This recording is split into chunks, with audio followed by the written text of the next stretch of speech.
everyone. Today is Thursday the 8th, and we are going to be using our algebra skills to solve some real-world word problems today. So open up to Unit 6 in your class notebook, page 9, solving equation word problems, number 1, but it won't have a number on it. And then you can take a minute to go through the DIN. Definitely solve the review question. That should be easy enough. And then take a look at the preview question as well. And you'll want to pause the video here to do that. Come back.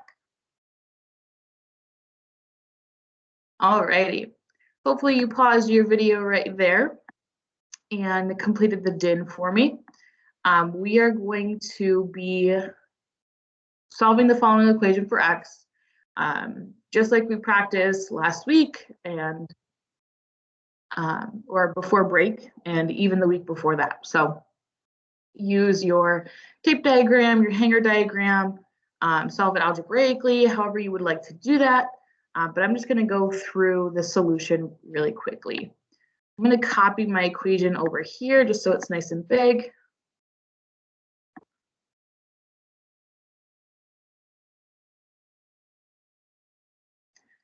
I'm going to draw my line down the equal sign as my first step. And then after giving myself some extra space here, first thing that I'm going to want to do is to get rid of that 5. So I'm going to do the opposite operation. They are dividing here, so we want to multiply. And when you have 5 divided by a 5, that actually reduces to 1. So those will kind of go away, and we're just left with x minus 4. But we always want to do the same thing on both sides. So I'm going to multiply 5 here as well. That side's going to get me a 15.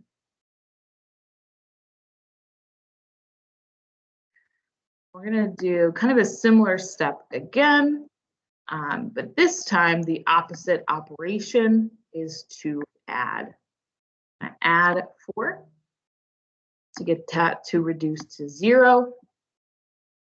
Add 4 on this side as well. And then my x is left here equal to 19. And we have solved our equation. Okay. This preview question is going to be really, really similar, except now we're kind of getting into our word problems. So you have to set up the equation yourself using the situation or what they're describing. So our preview question says, when 10 is subtracted from 3 times a number, the result is 17.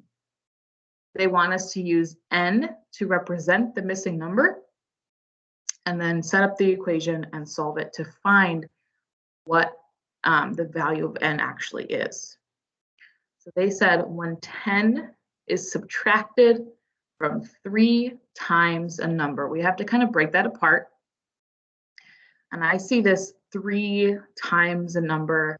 It actually comes before the 10 because it says 10 is subtracted from it.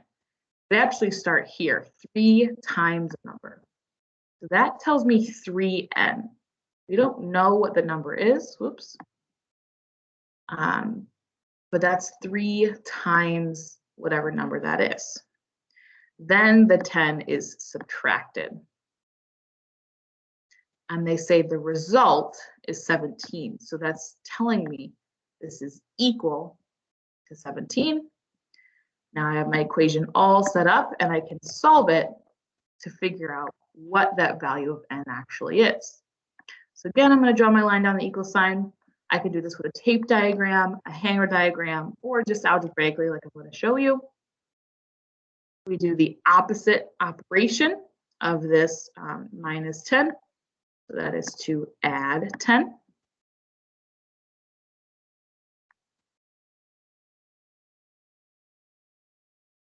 That will reduce to 0. We're left with 3n equals 27 now because we just added that 10. Go ahead and fix this n here. And then our next step is to do the opposite operation one last time to try and get rid of that 3.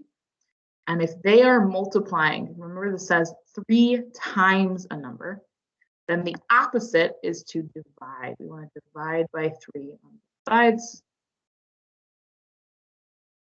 3 divided by 3 actually reduces to 1. So I'm going to have 1 n left, and that's going to equal positive 9. 27 divided by 3 gives me 9. Awesome. So let's do the same thing and just practice setting up these equations from different types of word problems. I'm going to scroll down here to our notes for exercise 1. And they don't want us to solve these. They just want us to set up the equations using these descriptions. So A tells me 7 more than 5 times a number is 62. So again, just like this one said 10 subtracted from, 7 more than tells me that the 7 is kind of going to go second. Okay, that's not going to be the first part of my equation. It can be because we're actually going to be adding, but if you're following the way that this word problem is written, they want 7 more than this piece. So we're actually taking this piece first and adding 7. And 5 times a number, again, that tells me that I have a 5. And then I can actually use any variable for that number. Let's just keep it n for number, leave it simple. And they tell us it is 62. Whenever we see that is, that's going to be a key vocab word. It's telling me that one part is equal to the next. Okay. Really similar for question B. It says 2 is subtracted from. So again, that subtraction is happening as the second part. Need something first to actually subtract it from. And this time they give us 1/3 of a number. And whenever we see 1/3 of a number, a fraction of a number, twice a number, 5 times a number, anytime it kind of is written like that, 1/3 of a number, or 6 times, twice, 3 times, they are multiplying there. And again, they say the result is, that keyword is 6. For question C, really similar, 6 times something.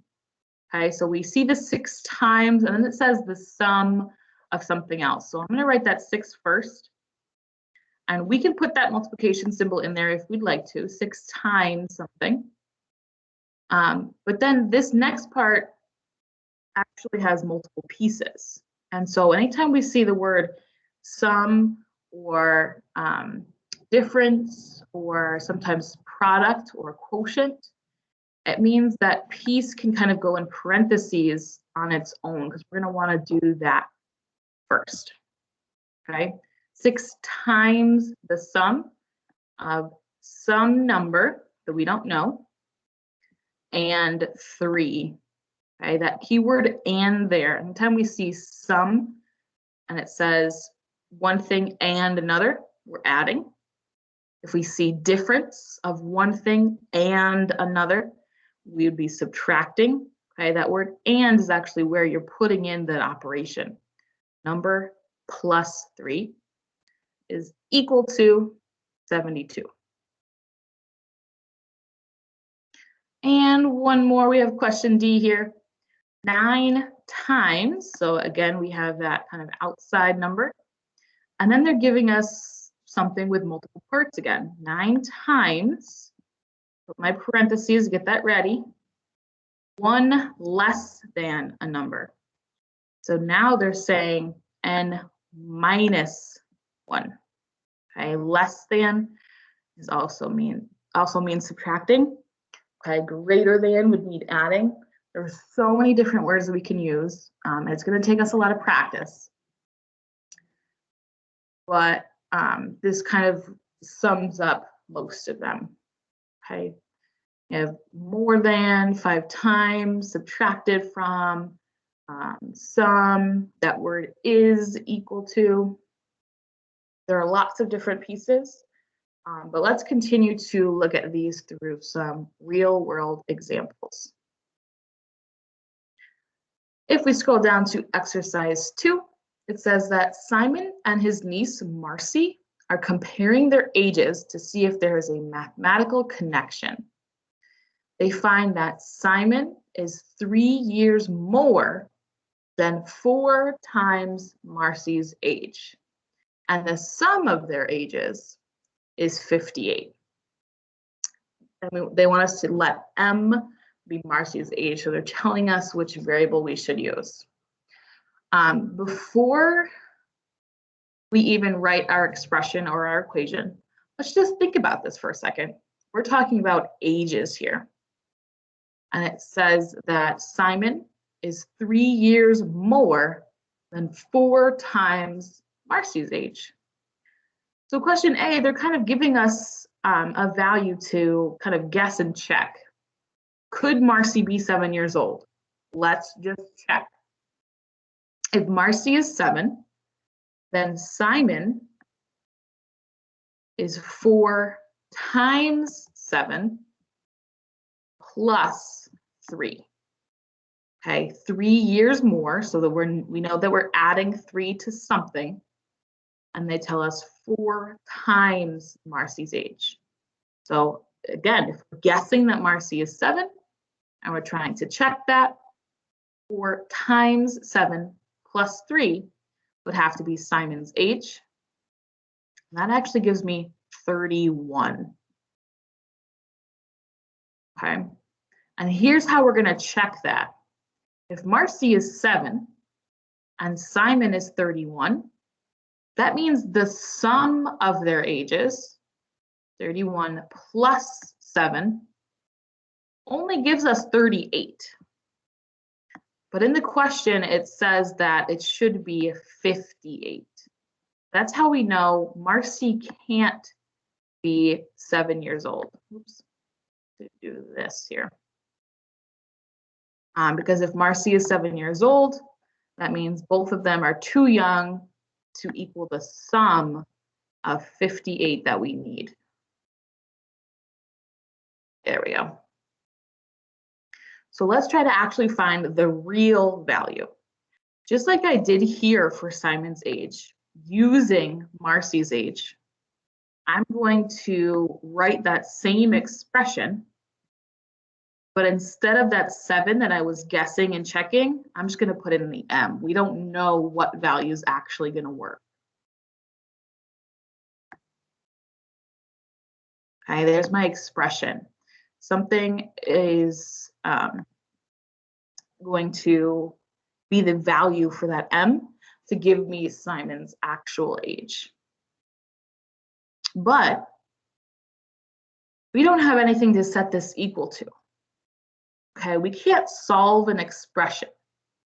So we actually have to figure out how we're going to change this up a little bit so that we can set it equal to that 58. Okay, I'm still going to have my expression 4m plus 3. But I need it to be equal to something. Okay, we know it can't be 31 because that doesn't work out. The sum will not equal 58. But we don't know what other values we can try. So what we want to do is actually have Simon's age and then kind of put this expression for Simon's age plus another M for Marcy's actual age. And that's the sum that's going to equal the 58.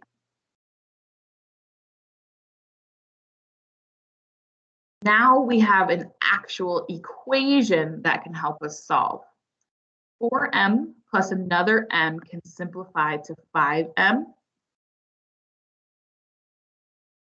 We're still going to have our plus 3, and we need it to equal 58. I'm going to go ahead and give myself some more space here, clicking enter a few times. And this equation can be solved just like we did the DIN and our preview question. We're doing the opposite operation to reduce some of these numbers, these constants, to 0.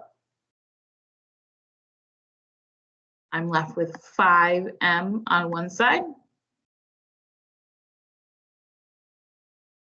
and 55 on the other.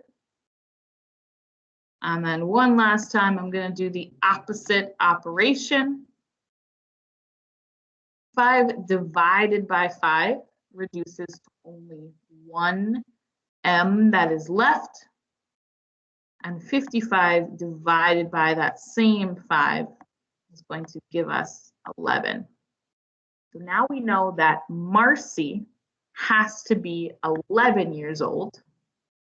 They're asking for Simon's age. So again, we have to go back to that equation for Simon. 4 times 11 plus 3 is going to tell us how old Simon is. That's going to give me a 44 plus 3 equals 47. And now we see if we added those up, just to double check our work, they would equal that 58. Okay, the sum of their ages equals that 58 because that's what they told us in the word problem. Okay, let's try one last problem together, and I'm going to leave you guys to do some practice on your own. For exercise 3, Romari and Anthony are comparing the number of ride tickets that they have for the fair. Okay. Romari has 12 tickets more than Anthony. So we'll have some number for Anthony plus 12 equals Romari's tickets. But the average number of tickets that they have is 20. And what an average is when you add two things together, you're also dividing